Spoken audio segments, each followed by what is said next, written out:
Selamat pagi Bapak Ibu Saudara sekalian.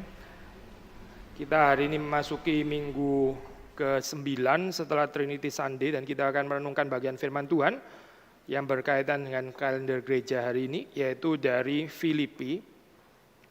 Kita membuka surat Paulus kepada jemaat di Filipi pasal yang ketiga. Kita membaca pasal yang ketiga, kita mulai dari ayat yang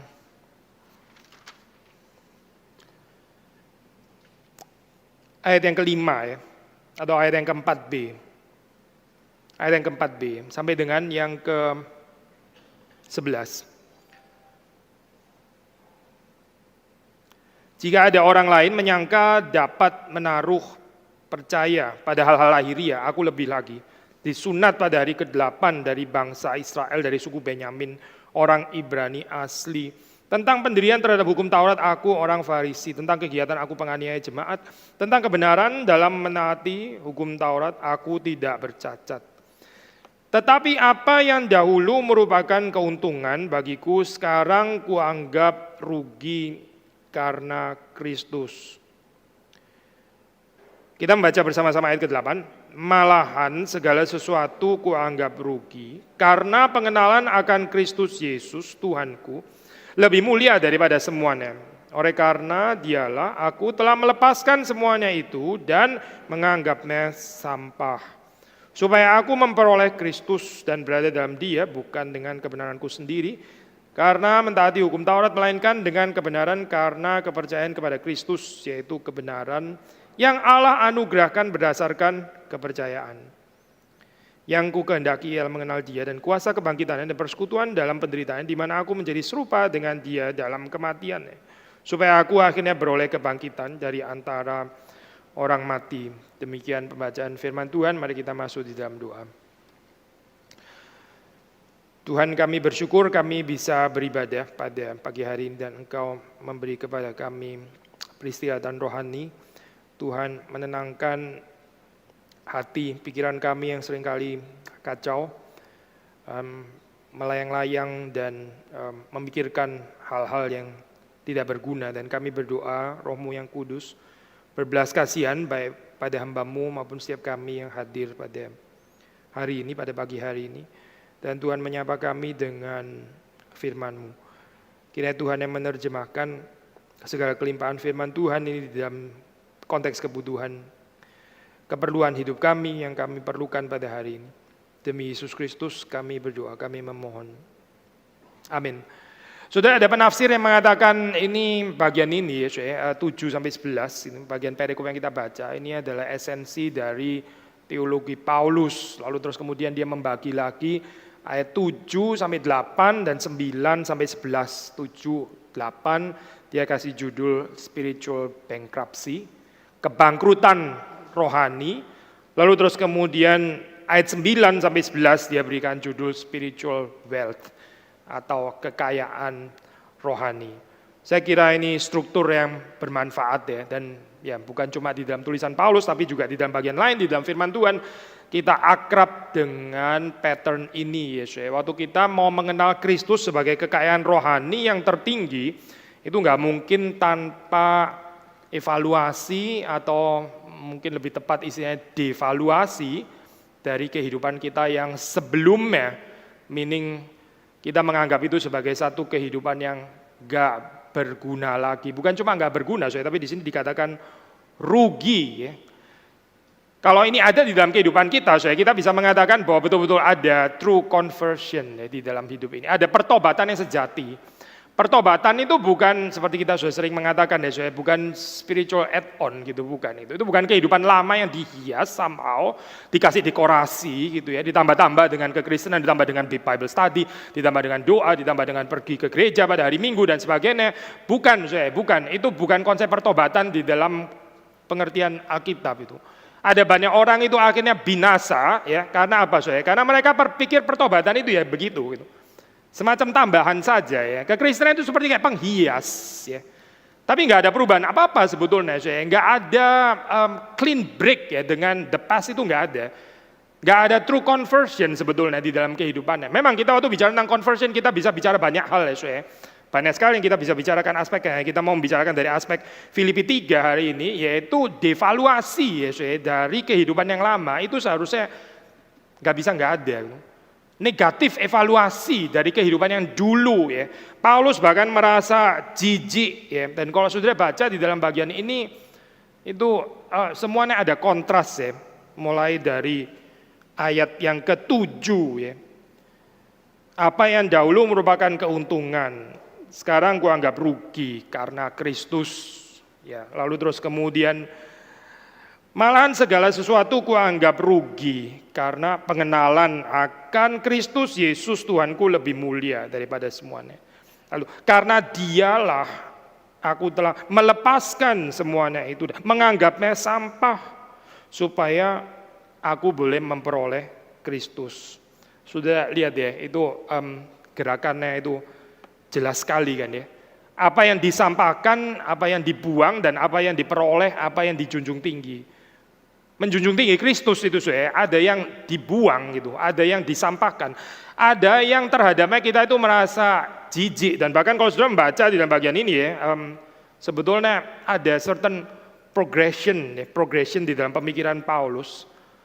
Saudara bisa melihat di dalam kata-kata yang ada di situ ya. Pertama, dia mengatakan sekarang kuanggap rugi. Sekarang kuanggap rugi gitu kan ya. Lalu terus kemudian segala sesuatu kuanggap rugi. Berarti lebih luas kan ya saya.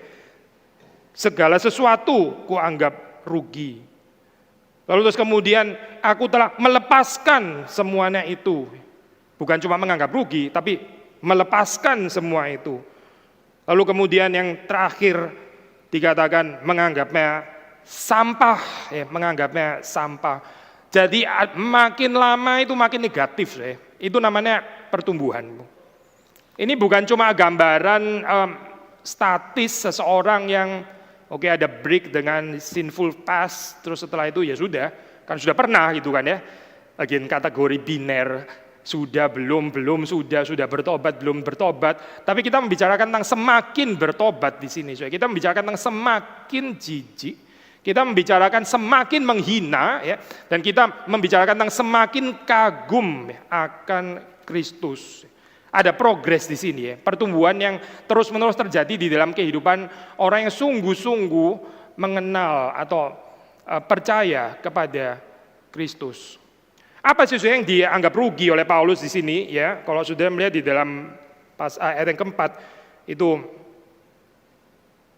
yaitu adalah hal-hal lahiriah ya, yang kepadanya orang itu seringkali menaruh percaya. Untuk konteks Paulus pada saat itu, ya ini ya saya, kesalehannya ya, dia his Jewishness di dalam hal ini ya, bahwa dia adalah bangsa Israel, dia disunat pada hari ke-8, dia suku Benyamin, orang Ibrani asli, pendirian tentang hukum Taurat, dia Farisi, aliran Farisi ya.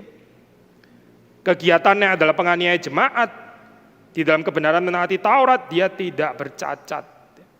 I think kita boleh menerjemahkan juga sih sebagian ini di dalam kehidupan kita, konteks kita sekarang ya. Kita juga ada semacam kebanggaan-kebanggaan yang sifatnya lahiriah seperti ini ya, dan bukan rohania ya, apapun itu gitu. Gak tahu saya di dalam konteks kita apa gitu, di dalam konteks saudara apa gitu. Hal yang saudara merasa kita ini bisa menjadi bangga dan mungkin bahkan juga sombong. Saya nggak mengatakan bangga di dalam pengertian yang sehat. Setiap kita ya pasti ada certain bangganya, misalnya bangga dengan anak, bangga dengan istri, suami. Ya boleh lah, saya nggak harus selalu salah ya di dalam hal ini. Tapi kita membicarakan bangga di dalam pengertian pride ya, keangkuhan. Hal-hal yang terus kemudian itu dipakai untuk menjadi dasar kita adalah orang-orang yang righteous gitu. Kita adalah orang-orang yang benar. Kita bukan adalah orang-orang yang terlalu keliru, dan ini sebetulnya saya menghalangi kita untuk mengagumi Kristus. Sekali lagi ya saya, ini kontras gitu. Kita nggak ada kontras ya. Kalau kita nggak menghina sesuatu itu ya, ini ya, hal-hal lahiriah ini tadi ya, kita nggak bisa betul-betul mengagumi Kristus gitu. Ada banyak orang pikir dia mengagumi Kristus, dia beribadah kepada Kristus, tapi nggak ada penghinaan terhadap kehidupan yang sebelumnya, nggak ada gitu. Dia mau bikin semacam sintese, nggak ada itu saya sebetulnya. Konsep seperti itu nggak pernah ada di dalam Alkitab gitu. Kalau ada ya nggak akan ada konsep seperti ini di dalam kehidupan Paulus. Paulus betul-betul menyampaikan, dia membuang ya apa yang dahulu itu dia anggap berharga. Apa sih di dalam kehidupan kita sekarang? Banyak sekali ya, banyak sekali.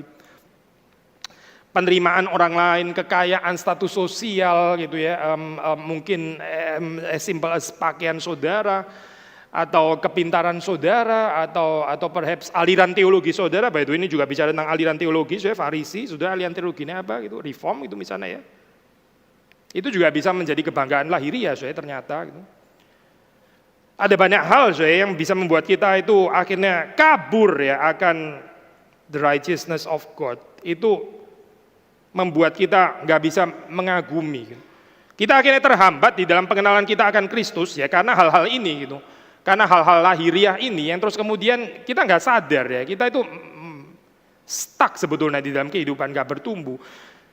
Tetapi saudara melihat di sini ya, Paulus nggak pernah menyesali ya, nggak pernah menyesali kehidupan dulu ya, yang lumayan sukses ya. Wah, bukan cuma lumayan, highly successful sebetulnya. Dia ini orang penting loh di dalam mazhab Farisi ya, bukan orang sembarangan itu. Waktu Stefanus dirajam dia ada di situ ya. Ini bukan sembarang orang Farisi gitu. Dia mempunyai posisi ya di dalam struktur keagamaan pada saat itu, orang penting dan sudah jelas dia bukan orang bodoh, dia orang yang sangat terpelajar. Tetapi seperti dikatakan satu komentator ya, Sheng namanya ya, dia bilang, dia memparaphrase ya, seolah-olah Paulus mau mengatakan, don't think I regret my decision. Even now, I continue to regard every one of those virtues as nothing. Jadi ini bukan seseorang yang terus kemudian meninggalkan segala sesuatu terus dalam perjalanan mau nyesel ya. Aduh bodoh bener ya, ngapain ya saya mesti kayak gitu ya. Sekarang kayaknya saya terlalu radikal. Mulai jadi terlalu radikal, jadi mesti agak dimoderate sedikit gitu ya. Lalu udahlah dulu itu kayaknya saya terlalu membabi buta deh kayaknya ya. Mau ikut Tuhan atau apa, akhirnya jadi religious freak. Kayaknya ya orang hidup di dalam dunia ya somehow perlu loh hal-hal yang dibanggakan secara lahiriah. Masalahnya dunia ini nggak mengerti kebanggaan rohani. Saya nggak mau dihina seperti ini. Saya mesti punya certain achievement lahiriah, ya meskipun saya tahu saya nggak terlalu bergantung pada ini, tapi untuk dunia ini perlu. Karena kalau enggak, saya nggak dihargai di dalam dunia ini. Ya kan saya bukan cuma hidup dengan orang Kristen, saya kan nggak setiap hari di gereja, saya kan urusannya dengan orang-orang dunia juga. Gimana saya nggak ada kebanggaan seperti itu? Kalau mereka sendiri nggak mengenal Kristus, gitu. Akhirnya kita mulai nyesel, mulai nyesel. Paulus tidak. Paulus nggak pernah balik ke dalam kehidupan itu lagi. Bukan cuma nggak pernah balik, dia makin lama makin jijik. Dia makin lama makin menghina hal-hal seperti itu ya, sebenarnya istilah sampah ini ya, ini istilah sampah, ini istilah yang boleh diterjemahkan juga kotoran sebetulnya itu, excrement ya, boleh juga diterjemahkan itu ya. Maaf ya, tai sebetulnya itu, menganggapnya itu tai gitu. Ini tai dulu itu sebetulnya itu sesuatu yang nggak menarik sama sekali, tapi orang ya bisa menjunjung tinggi tai di dalam kehidupan itu.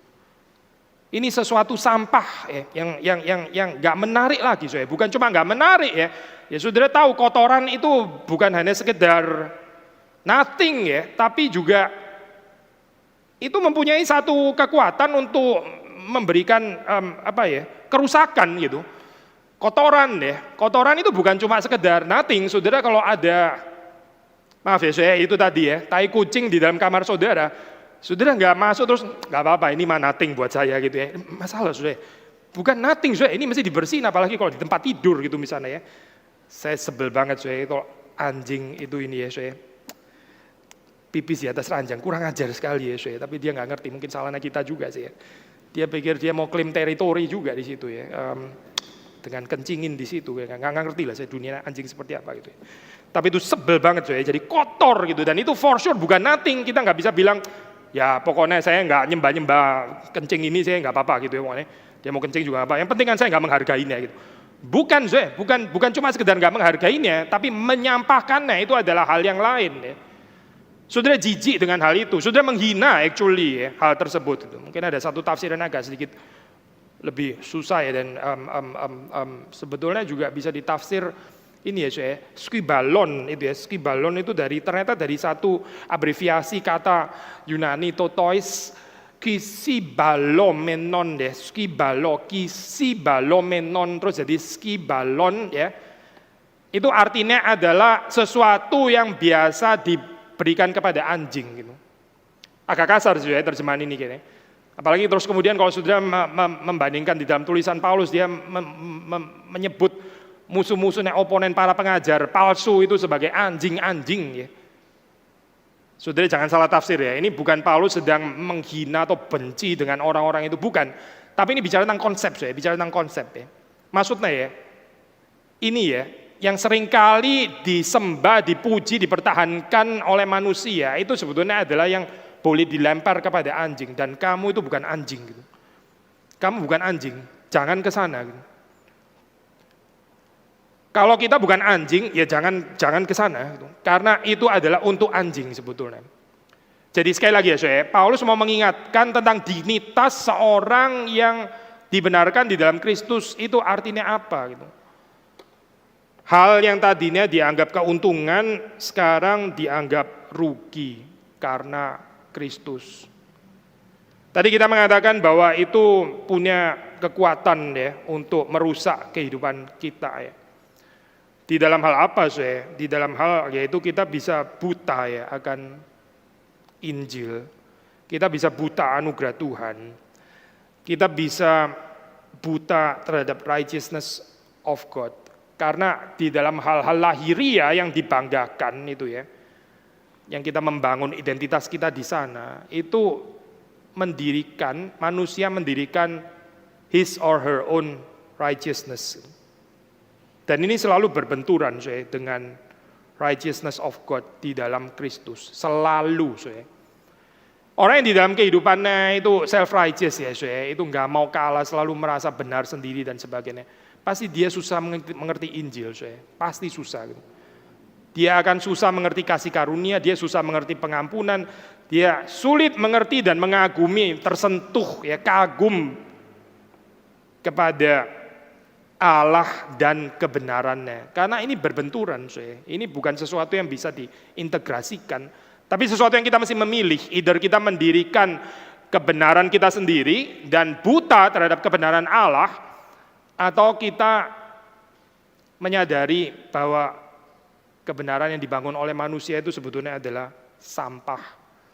Di sini kita ingat perkataan ini ya, Yesaya itu pernah mengatakan satu kalimat yang terkenal ya. Kebenaran manusia itu apa sih? Seperti kain kotor ya, seperti kain kotor. Sedikit mirip ya dengan bahasa yang dipakai oleh Paulus. Kita nggak tahu apakah Paulus waktu menulis bagian ini ya dipengaruhi oleh pikiran Yesaya atau tidak, mungkin saja gitu. Anyway, dia jadi seorang ahli yang mengenal ini ya, perjanjian lama gitu. Tapi memang ada kemiripan kesalahan manusia ya, yang dari diri manusia, kebenarannya yang dia dirikan sendiri itu sebetulnya kayak kain gombal, kain gombal. Ya, jadi orang yang mengagumi kain gombal itu orang kasihan sebetulnya gitu ya. Karena ini bukan sesuatu yang menarik gitu, itu sesuatu yang bau, kotor dan sebagainya, tapi terus dikagumi di dalam kehidupan manusia gitu. Apa lawan katanya? Ya, lawan katanya adalah Kristus, sederhana ya di sini. Apa yang dahulu merupakan keuntungan bagiku, sekarang kuanggap rugi karena Kristus. Kristus itu itu waktu hadir di dalam kehidupan saudara dan saya, itu menghadirkan juga perubahan konsep nilai gitu. Dan itu pertobatan yang sejati gitu. Sekali lagi ya waktu Kristus hadir di dalam kehidupan saudara dan saya, itu dia mengubah secara total ya. Apa yang tadinya kita anggap berharga, apa yang tidak berharga, itu semuanya berubah. Bagian ini kalau nggak berubah, again ya itu tadi Kristus as spiritual add-on, semacam Kristus, tapi Kristus yang nggak betul-betul menjadi Tuhan, nggak betul-betul menjadi Raja, nggak mengubah kehidupan. Worldview-nya juga masih sama gitu ya, persis seperti dulu. Yang dibanggakan sebelum dan mengenal Kristus tetap sama ya, tetap sama Bagaimana dia memperkenalkan diri ya, apa yang dia mau katakan, apa yang dia mau orang lain mengenal tentang dia juga persis sama. Mau sebelum atau sesudah mengenal Kristus sama, nggak ada perubahannya Jadi dalam hal ini Kristus hadir sebagai apa ya? Sebagai tamu gitu. Sebagai tamu yang saudara kasih guest room gitu ya, ini Jangan pernah masuk ke master bedroom karena itu adalah punya saya gitu ya, atau mungkin digudangkan sekalian kali ya. Kristus ditidurkan di gudang gitu. Atau kita seperti Paulus ya, dia melihat ada sesuatu yang jauh melampaui yang selama ini dia anggap keuntungan. Dia nggak melihat lagi ini ya heritage, human right, achievement ya, performance dan sebagainya. Itu dia anggap sebagai sesuatu yang merusak sebetulnya, merusak untuk bisa menikmati kasih karunia Allah. Sayang sekali ya saudara, kalau kita sebagai orang Kristen nggak mengerti ini loh saudara. Kita mengaku Kristen tapi ternyata kita sulit ya untuk menghayati kasih Allah. Ya. Kita sulit untuk menghayati apa itu artinya Allah berbelas kasihan. Saya pernah punya satu teman saudara, ini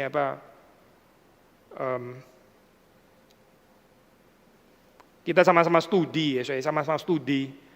Lalu terus kita, ya studi sulit ya saya, studi itu sulit.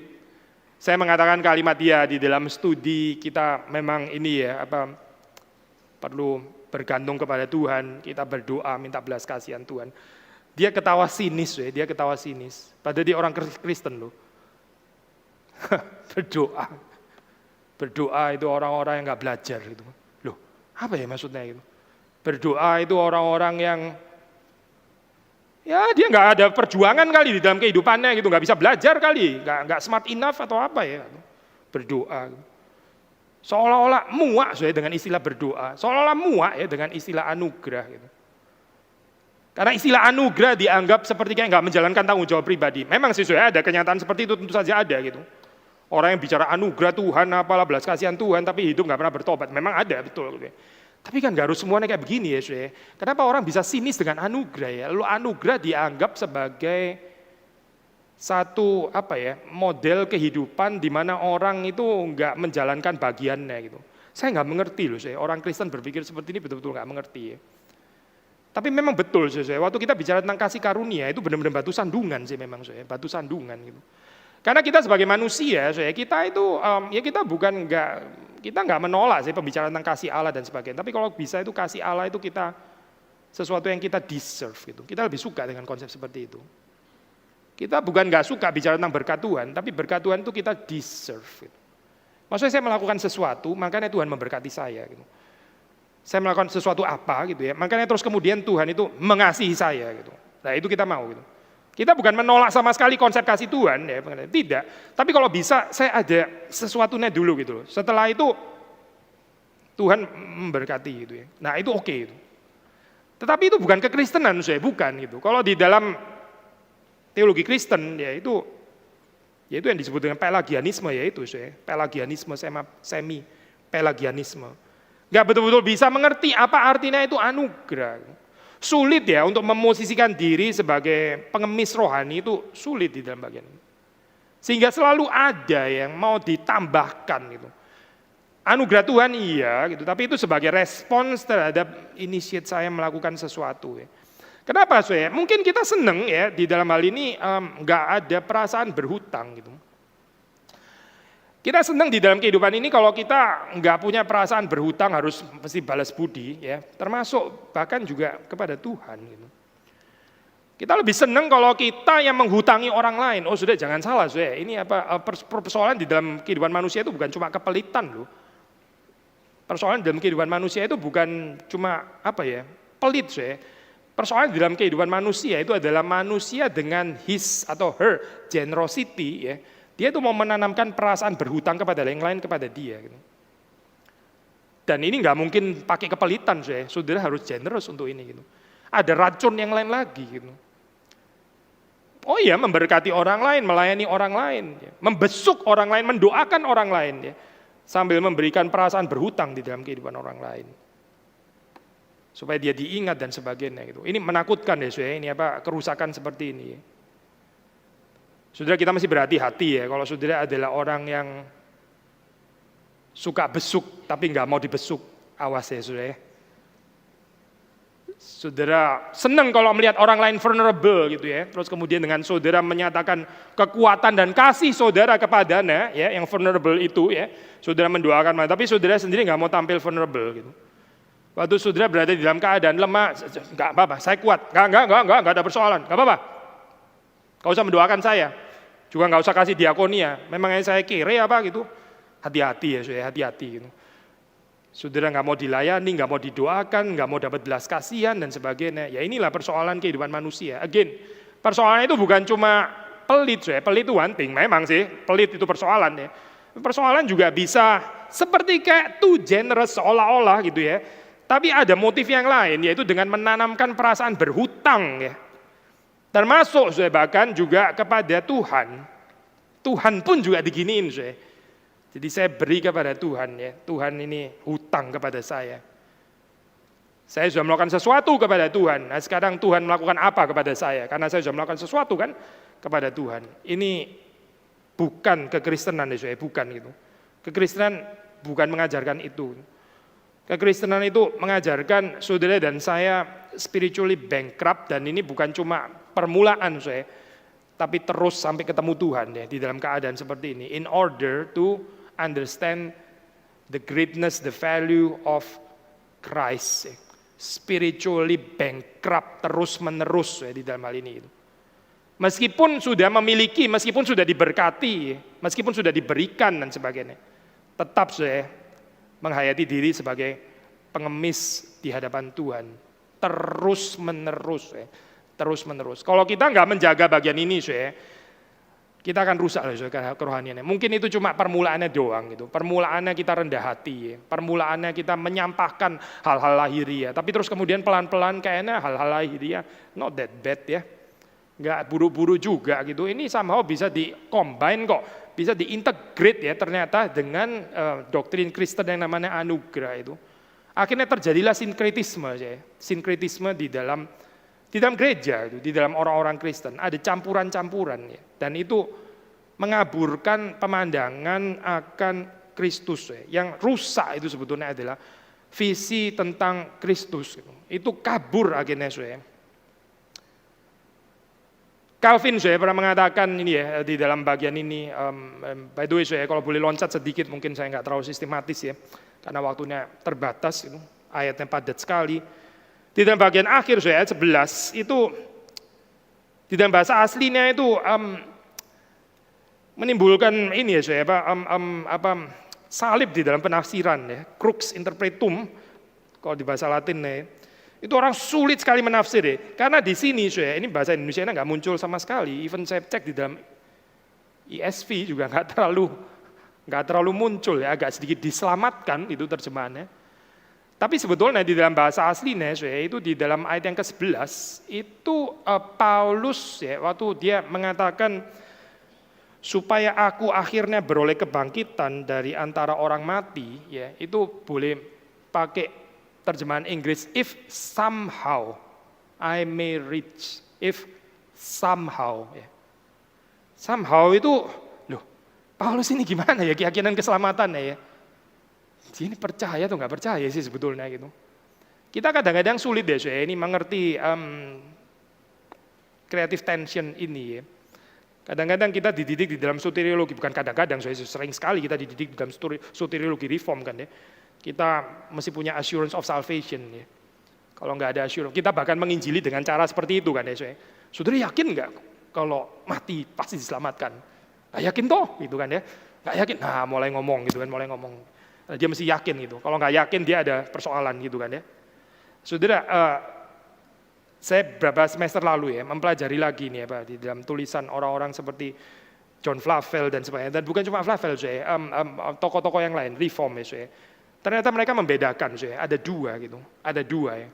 Bicara tentang objektif ya, assurance of salvation. Nah ini firm, ini benar gitu. Yang ini klasik ya. Tapi penghayatan subjektif saya. Itu boleh ada keraguan-raguan gitu.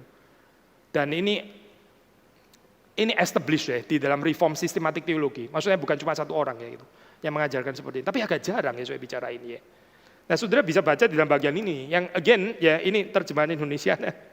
Ini ideologis ya saya terjemahan ini itu. Diselamatkan gimana caranya sampai akhirnya nggak ada tempat untuk keraguan-raguan lagi gitu ya. Sebetulnya saya di dalam bagian ini Paulus memberikan ruang ya. Memberikan ruang. Again terjemahan itu tadi ya. If somehow I may reach. Ya. Jadi ada ruang ketidakpastian di sini ya. Ada certain uncertainty. Sulit ya saya untuk membahas bagian ini ya. Terutama kalau saudara sudah biasa di dalam sistematik teologi kita diajarkan assurance of salvation ya, yang nggak yakin malah bermasalah. Kalau kita konseling orang gitu ya, kalau kita katekisasi selesai dia masih nggak yakin, waduh kayaknya jangan baptis dulu. Yang dibaptis adalah orang yang harus yakin sepenuhnya gitu kan ya, baru kita baptis gitu ya. Oke saya ada poinnya, tapi with regard to the object of our hope, bukan with regard to our subjective apprehension. Ya. Paulus berbeda ya saya waktu mengajarkan bagian ini. Dan di sini saya mau kutip Calvin, tadi kan maksudnya mau ngomongin Calvin ya. Calvin mengatakan seperti ini saya. Sebetulnya Paulus itu mau mengingatkan kita bahwa kita ya, dia Paulus dan kita semua, kutipan ya, must watch and pray continually to abide in the fellowship of Christ's suffering. For only in that way the glorification with Christ will be attained. Saya tekankan kalimat ini aja. For only in that way. For only in that way. In which way? In that way-nya itu which way maksudnya ya. Di dalam cara apa, jalan apa. Ini loh saya, sekali lagi ya. Ulang bagian pertama. Must watch and pray continually. Must watch and pray continually to abide in the fellowship of Christ's suffering. Berjaga-jaga dan berdoa terus-menerus. Sehingga kita bisa tetap tinggal di dalam persekutuan dengan penderitaan Kristus. Persekutuan dengan Kristus dan penderitaannya. Lalu Calvin mengatakan only in that way. Sekali lagi ya. Hanya ya ini melalui continuous, perpetual, faithful, watching and praying. Nah ini ya saya yang disebut dengan subjektif aprehensi. Paulus mengatakan ya, if somehow I may reach,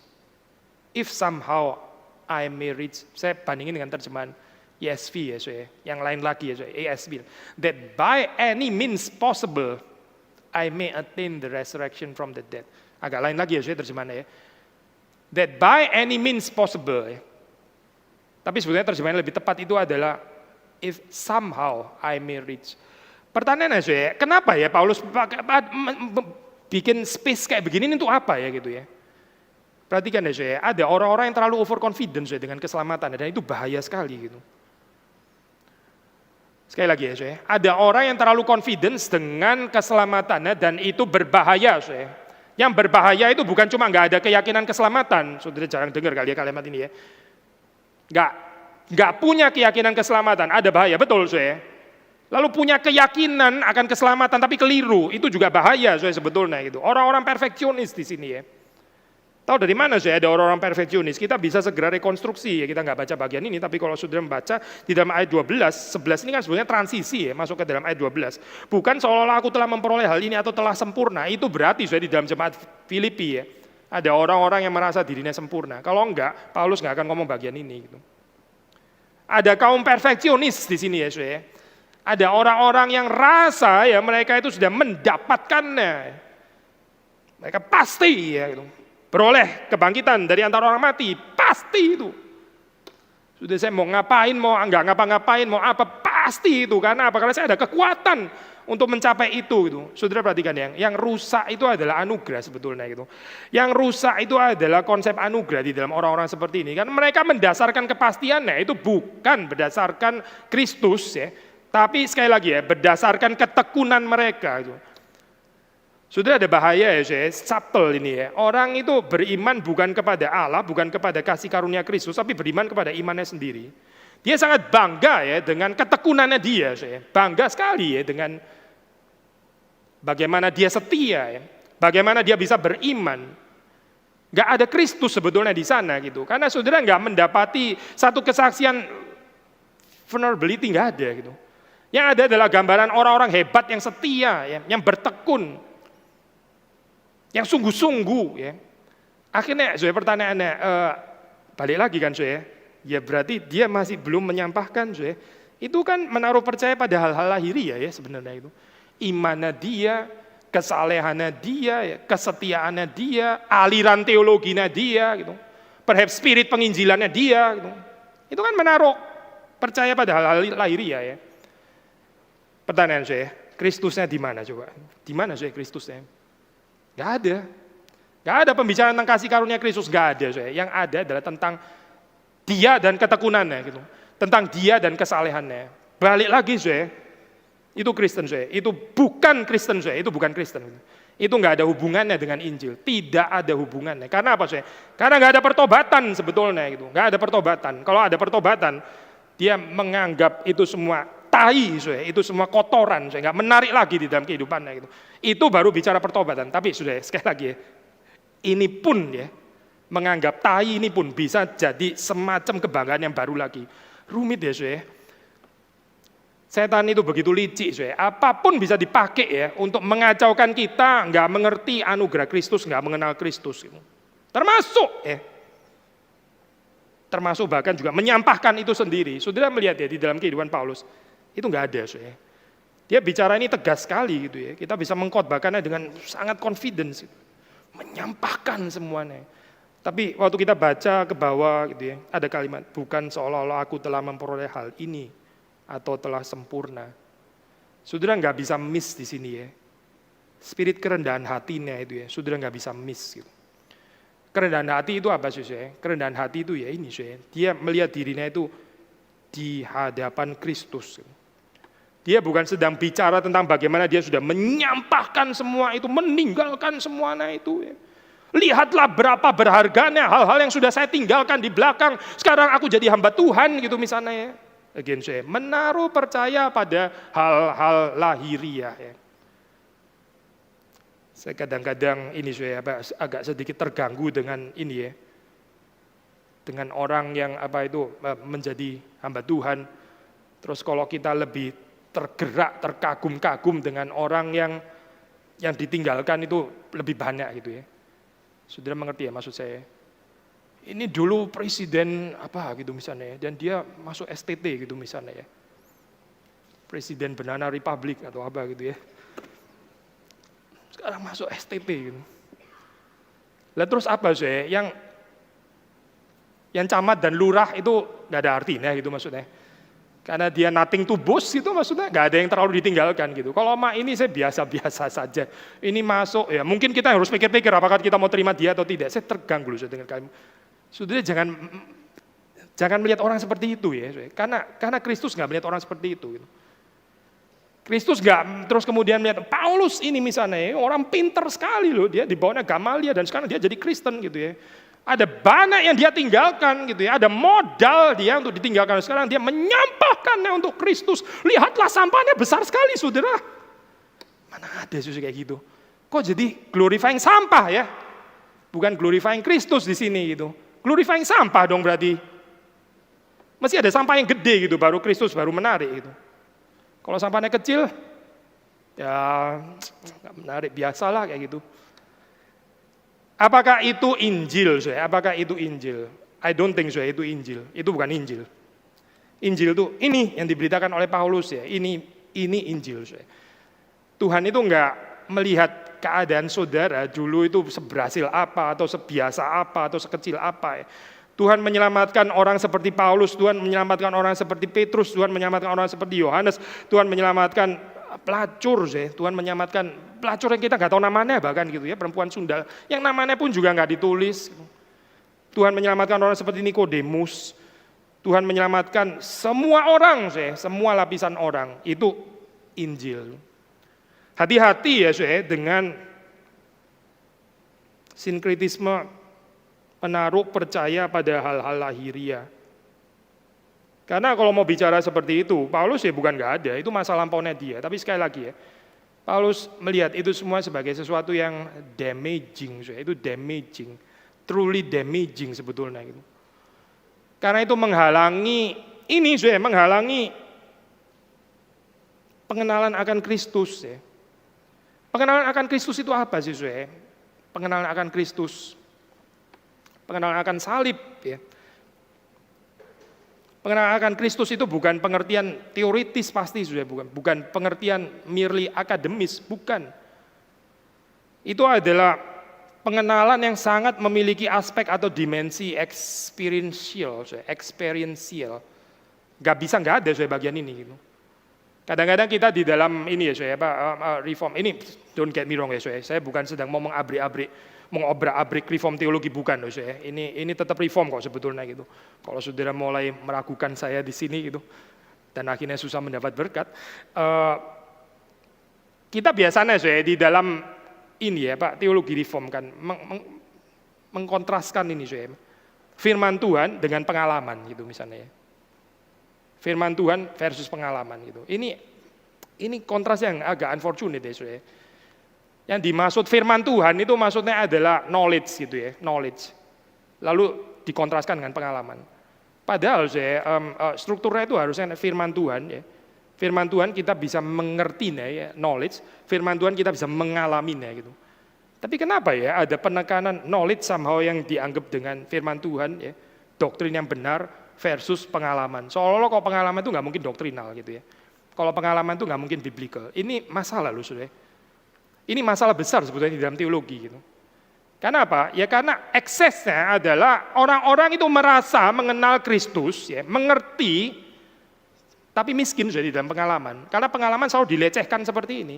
Selalu dikontraskan dengan doktrin Alkitab, selalu dikontraskan dengan true Christianity gitu. Tapi saudara nggak mendapati itu ya di dalam tulisan Paulus. Saudara baca di sini, yang ku kehendaki adalah mengenal Dia. Apa itu mengenal Dia, saya? Knowing Christ. Apa itu artinya knowing Christ? Knowledge of Christ itu apa artinya? Saudara membaca di situ, mengenal Dia dan kuasa kebangkitannya dan persekutuan dalam penderitaannya, di mana aku menjadi serupa dengan Dia dalam kematiannya. Ini nggak mungkin tanpa experience, nggak mungkin gitu. Orang di dalam kehidupannya nggak mati bersama dengan Kristus, yang nggak mengalami pain, ya, kesakitan. Manusia lama itu mati, dia nggak mengenal Kristus sebetulnya itu. Dia tidak mengenal Kristus. Dan yang celaka, orang-orang seperti ini bisa rasa mengenal Kristus secara knowledge, theoretically.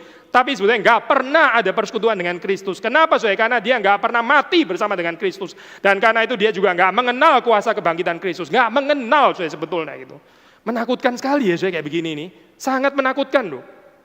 Orang pikir dia mengenal Kristus, dia pikir dia sudah tahu, dan benar sih, kalau menjelaskan doktrin Kristus lumayan theologically correct kok sebetulnya, tapi nggak ada pengalaman mortification of sin, nggak ada menyampahkan itu tadi, nggak ada, itu simply nggak ada. Yang ada ya tetap dijunjung tinggi gitu. Lalu mana matinya bersama dengan Kristus, mana pertobatannya ayo? Mana ada orang bersekutu dengan Kristus dan nggak bertobat, itu mana ada coba? Nggak ada itu, nggak pernah ada di dalam Alkitab. Selalu ada perubahan. Saudara baca deh cerita apapun, mau perempuan sundal tadi ya, mau Sakius lah, mau Yohanes, mau Paulus, mau siapa saja, semuanya ada perubahan. Sekali lagi ya, kita bukan memegahkan perubahan ya, bukan. Tapi ini akibat tanda ya. Kalau orang betul-betul bersekutu dengan Kristus, itu ada kematian bersama dengan Kristus. Ada banyak orang kehidupannya, dia kepingin pelayanannya, termasuk hamba-hamba Tuhan, termasuk saya ya. Gak kebal terhadap hal itu ya. Kita kepingin pelayanan kita lebih berkuasa, lebih memberkati banyak orang. Tapi waktu giliran kita dibentuk Tuhan ya. Waktu kita giliran mesti mematikan manusia lama, banyak orang menghindar, banyak orang itu menghindar, gak mau. Di dalam pernikahan ya, gak usah ngomong hamba Tuhan ya, gak usah ngomong pelayanan gerejawi. Di dalam pernikahan, orang mau pernikahan yang harmonis, pernikahan yang bahagia dan sebagainya, tapi gak mau dimatikan ya, manusia lamanya gitu. Tapi ngomong ya ini katanya pernikahan Kristen. Kristen di mana? Kristen itu di mana? Di dalam hal apa kita boleh pakai istilah Kristen di dalam hal itu gitu. Gak ada mati bersama dengan Kristus, itu gak ada gitu. Makanya di sini kalau saudara membaca ya, ini bagian yang mungkin gak bisa selesai kalau kita khotbahkan hanya sekali gitu. Karena cukup padat ya kalau kita membaca. Pertama di situ sebelum bagian ini ya, Paulus bicara tentang justification. Penting sekali justification. And justification Menurut Paulus ya, bukan tanpa sanctification. Kita agak sedikit berbeda ya, jadi dalam hal ini saya sependapat dengan ini ya, para scholar reform ya, saya baik itu Richard Gavin atau dulu saya pernah belajar juga profesor saya di Heidelberg Christoph Strom namanya, waktu mereka bicara tentang ini ya, center teologinya Calvin. Itu ada perbedaan saya dengan Lutheran teologi ya. Lutheran teologi itu melihat justification itu doktrin meta gitu. Itu meta ya. Doktrin meta yang semuanya itu bergantung pada itu. Itu Lutheran ya saya. Dan Injili kayaknya lumayan dekat ya saya dengan Lutheran gitu ya. Tapi kalau di dalam perspektif teologi reform, ya saudara bisa baca ya tulisan orang seperti Gavin. Intinya itu bukan justification, tapi union with Christ sebetulnya. Union with Christ itu lebih luas daripada justification. Tentu justification itu penting sekali ya, pembenaran, keyakinan keselamatan, itu penting. Tapi nggak bisa jadi meta doktrin seperti yang diajarkan oleh Luther gitu ya. Saudara membaca di dalam tulisan Paulus ya, Paulus bicara tentang justification forensik, iya betul forensik benar. Forensik itu maksudnya legally declared righteous, kamu dibenarkan. Kita membaca di ayat ke-9 kan ya, berada di dalam dia bukan dengan kebenaranku sendiri. Karena mentaati hukum Taurat, melainkan dengan kebenaran karena percaya kepada Kristus, yaitu kebenaran yang Allah anugerahkan berdasarkan kepercayaan. Dan ini kontras dengan apa sih? Bukan kok cuma kontras dengan work righteousness, bukan cuma kontras dengan melakukan Taurat, itu memang kontras dengan itu. Ini juga kontras dengan memegahkan hal-hal lahiriah. Sekali lagi ya, sola fide, ya, en Christo, en solo Christo, itu kontras bukan hanya dengan orang yang mendirikan kebenaran dari menaati Taurat ya. Itu memang kontras, betul kontras dengan itu, tapi juga kontras dengan memegahkan hal-hal lahiriah, itu kontras ya dengan iman kepada Kristus. Iman kepada Kristus itu menggeser itu semua. Hal itu sudah nggak menarik lagi untuk Paulus, bahkan dilihat sebagai kotoran. Karena apa? Karena bagi Paulus pengenalan akan Kristus itu jauh lebih menarik ya. Pengenalan akan Kristus apa? Ya ini pengalaman mati bersama dengan Kristus dan bangkit bersama dengan Kristus, cicipannya ya, belum sih memang itu. Tetapi cicipan kuasa kebangkitan itu ya, ini yang jauh lebih menarik. Hidup yang bersekutu dengan Kristus, dan di dalam hal ini ya saya nggak mau terlalu polemik kok, tapi sedikit saja ya kita berbeda dengan Lutheran teologi itu, perhaps berbeda juga dengan teologi Injili yang terlalu Lutheran gitu. Karena apa Karena penekanannya itu bukan hanya berhenti pada justification. Kamu yakin kamu diselamatkan? Belum. Oke, saya jelasin ya, Injil itu gini-gini. Nah, sekarang yakin kan? Yakin, oke. Dan selesai. Belum gitu. Itu belum ngomong union with Christ. Union with Christ itu di dalamnya ada justification, sanctification, glorification. Kita dibenarkan di dalam Kristus ya. Kita mati dan bangkit bersama dengan Kristus. Kita dimuliakan di dalam Kristus. Ini kita bicara union with Christ. Ada bahaya ya kalau kita cuma berhenti pada justification loh. Bahaya loh saudara. Maka kita mesti ini mengundang. Memang kehadiran kita itu nggak bisa setiap kali ya. Ini ya kalau seperti saya di Kelapa Gading ya. Oke, ada 9-10 tahun bisa ngomong lumayan panjang ya. Nanti Pak Jetro akan lanjutkan juga ngomong panjang, oke gitu. Tapi ada perjumpaan yang kita tuh nggak panjang, Lalu apa yang kita beritakan di sana gitu ya? Apa yang kita sajikan di sana? Gitu. Paulus bukan bicara cuma pembenaran, pembenaran itu satu hal. Indeed, ini sangat penting ya. Di dalam hal ini kita setuju dengan Luther, memang ini sangat penting gitu. Tetapi terus kemudian segera disambung dengan ayat yang ke-10, yang kukehendaki ialah mengenal Dia dan kuasa kebangkitannya dan persekutuan dalam penderitaannya. Ini sebetulnya secara grammar itu 3 ya, 3, tapi sebenarnya bisa direduksi menjadi, bukan direduksi lah, disimpulkan jadi 1 lalu ada 2 sub gitu. Tapi secara grammar sebetulnya sih 3 ya. Mengenal Dia, mengenal Kristus, ya. Mengenal kuasa kebangkitannya, persekutuan dalam penderitaannya. Ya ini bukan 3 hal sih sebetulnya, ini adalah 1 hal yaitu Kristus ya. Dan Kristus itu apa? Persekutuan dengan Kristus itu adalah persekutuan dengan kuasa kebangkitannya dan juga persekutuan di dalam penderitaannya. Urutannya kan agak kebalik ya saya di sini ya. Bicara tentang kebangkitan dulu baru persekutuan dalam penderitaan. Sebetulnya kan lebih rapi kalau ngomong penderitaan dulu baru bicara tentang glorification atau kebangkitan, betul kan ya saya? Tapi goalnya itu memang saya adalah kuasa kebangkitan saya. Di dalam hal ini ya saya, kekristenan itu bukan membanggakan penderitaan, bukan itu. Kekristenan itu waras saya, waras itu. Gak ada glorification of suffering di sini, gak ada. Karena goalnya itu sebetulnya adalah kuasa kebangkitan Kristus. Tapi orang mau ke sana itu mesti bersekutu di dalam penderitaan Kristus. Itu tadi loh saya, mati bersama dengan Kristus. Saya kutip perkataan ini ya saya, perkataan dari commentary ini, by the way kalau sudah mau aja dari Baker ya, Baker Exegetical Commentary, salah satu seri commentary yang sangat baik ya. Dia bilang seperti ini saya, growth and transformation however are not to be had without pain. Pertumbuhan dan transformasi, pengudusan ya itu bukan diperoleh tanpa rasa sakit. Ya inilah saya persoalannya gitu. Orang nggak mau masuk ke dalam pengalaman dibentuk sampai bagaimana mengasihi musuh. Nggak mau saya, nggak mau. Tapi maunya arrive di kuasa kebangkitan gitu. Orang nggak mau dibicarakan negatif oleh orang lain, ya. Orang nggak mau digosipin. Ya memang kalau orang tertarik digosipin, ada masalah ya saya itu orang agak sakit kayaknya gitu ya. Nggak apa-apa digosip, yang penting kan saya lebih terkenal gitu misalnya ya. Orang nggak mau mengalami itu saya, terlalu sakit ya. Tapi dia mau mengalami kuasa kebangkitan. Nggak pernah ada saya seperti itu di dalam Alkitab itu nggak pernah ada. Memang kita nggak tentu mati seperti martir itu ya saya, mungkin nggak layak sih saudara, dan saya mungkin nggak layak ya. Tapi nggak ada satu orang pun yang dikecualikan, exempted ya, dari persekutuan di dalam penderitaan Kristus. Dan ini adalah tanda orang percaya sejati saya. Ini bukan something yang luxurious, bukan saya. Ini bukan spiritual giant lah atau apa, bukan.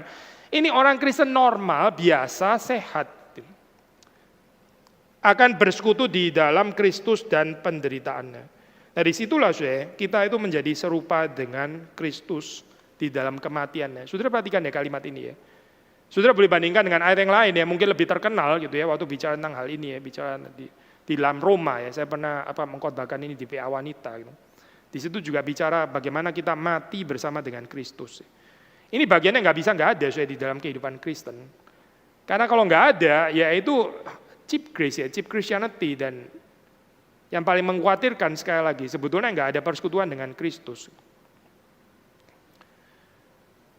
Kembali lagi kepada ini ya, bagian ini komentari yang sama mengatakan the stinging reality of Christian suffering, realita yang menyengat ya, menyengat dari penderitaan Kristen itu adalah our reminder that we have been united with Christ.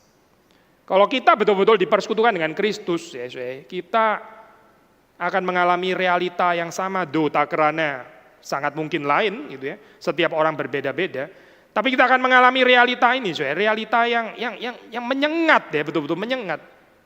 Menyengat itu bukan sesuatu yang menyenangkan pasti, Christian suffering itu menyengat. Tapi waktu terjadi sengatan seperti itu ya kita mesti merelakan itu terjadi. Mengapa Ya karena itu adalah sengatan kepada manusia lama, bukan cuma boleh disengat, boleh dibunuh sekalian gitu. Biar mati bersama dengan Kristus di atas kayu salib. Itu artinya Kristus mati di atas kayu salib supaya kita yang percaya, kita juga boleh mati bersama dengan Kristus yang mati di atas kayu salib.